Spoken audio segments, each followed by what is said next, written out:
I'm Tony Roberts with SERVPRO of Pulaski and Laurel counties in London, Kentucky. I bought the Esporta because I wanted to control the entire cleaning process with fire restoration. So I was really tired of introducing other vendors into a customer that we work so hard to obtain. And I felt like we could provide a much better service with it all being branded with SERVPRO. Well, I just look at what your fire volume is.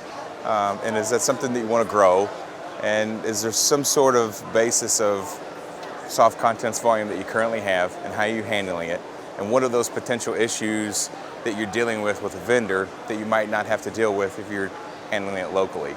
And I think the biggest thing to think about is the increase in revenue that you're going to have on the hard contents and the structure cleaning side once you introduce this as one of your core services. Oh, absolutely. I mean, anybody who's handling soft contents needs to handle it themselves.